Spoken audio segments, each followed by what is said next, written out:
ในวันที่5ธันวาคม2025ที่ผ่านมากระทรวงการเงินได้จัดกองประชุมวิทยาศาสตร์เพื่อปรึกษาหารือเนื้อในเวียกงานจุดสุ่มความเป็นเจ้าการและตัวชี้วัดในทางคำแนะนำเกี่ยวกับการสร้างเศรษฐกิจเอกราชเป็นเจ้าตนเองในระยะใหม่ของแขนงการเงินขึ้นโดยการเป็นประธานของทานภูวงศ์กิตวงศ์รองรัฐมนตรีกระทรวงการเงินมีบรรดาหัวหน้าห้องหัวหน้ากรมของกระทรวงการเงินเข้าร่วมในกองประชุมทานพนมพรแก้ววงศ์วิจิตรรองหัวหน้ากรมนโยบายเศรษฐกิจและการเงินได้รายงานย่อเกี่ยวกับทางคำแนะนำเกี่ยวกับการสร้างเศรษฐกิจเอกราชเป็นเจ้าตนเองในระยะใหม่ของแขนงการเงินซึ่งทางดังกล่าวประกอบมี10หน้าเวียกจุดสุ่มที่สำคัญคือการสร้างและปรับปรุงนิติกรรมการดัดสมเศรษฐกิจมหาภาคให้มีความสมดุลปรับปรุงโครงสร้างด้านงบประมาณแห่งรัฐคุ้มครองวิสาหกิจรัฐลงทุนคุ้มครองและแก้ไขหนี้สินสาธารณะหันเป็นทันสมัยก้าวไปสู่ดิจิทัลคุ้มครองเวียกงานบัญชีและตรวจสอบอิสระเวียกงานสถิติแห่งชาติการร่วมมือและการเงินสากลกับภาคพื้นและสากลคุ้มครองพนักงานและเวียกงานกวดกา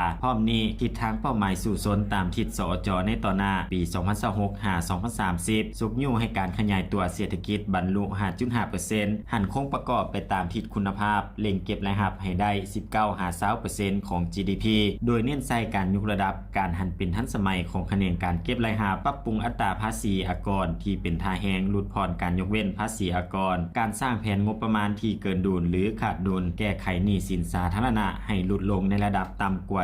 70% ของ GDP โดยนำใช้แรงงบประมาณภายในให้หลายขึ้นในการชำระหนี้สินปรับปรุงและสร้างความเข้มแข็งให้รัฐวิสาหกิจเพื่อสร้างผลกำไรเพื่อประกอบเข้าในงบประมาณแห่งรัฐยกสูงความเป็นเจ้าการในการจัดตั้งปฏิบัติกฎหมายระเบียบการและวินัยแผนการการเงินให้มีความโปร่งใสและสามารถตรวจสอบได้พร้อมเดียวกันนี้ท่านภูวงศ์กิตวงศ์รองรัฐมนตรีกระทรวงการเงินยังได้เน้นใส่ทิศทางรวมที่ติดพันกับแขนงการเงินต้องยกสูงบทบาทนำหน้าในการเพิ่มทวีการแก้ไขความยุ่งยากทางด้านเศรษฐกิจการเงินและสร้างความเข้มแข็งให้แก่ระบบการเงินงบประมาณสามารถเป็นเครื่องมือในการดัดสมส่งเสริมในการสร้างเศรษฐกิจด้วยการสร้างระบบงบประมาณแห่งรัฐให้มีความเข้มแข็งโดยพันขยายเอาทิศทางรวมเป้าหมายสู่ชนและแผนนโยบายรวมที่ติดพันกับความรับผิดชอบของแขนงการเงินออกเป็นหลักการรวมเพื่อสุ่มใส่จัดตั้งปฏิบัติให้ได้รับผลเป็นจริงซึ่งทิศทางการสร้างเศรษฐกิจเป็นเจ้าตนเองได้กำหนดต้องสู่ชนจัดตั้งปฏิบัติแผนรายรับให้ได้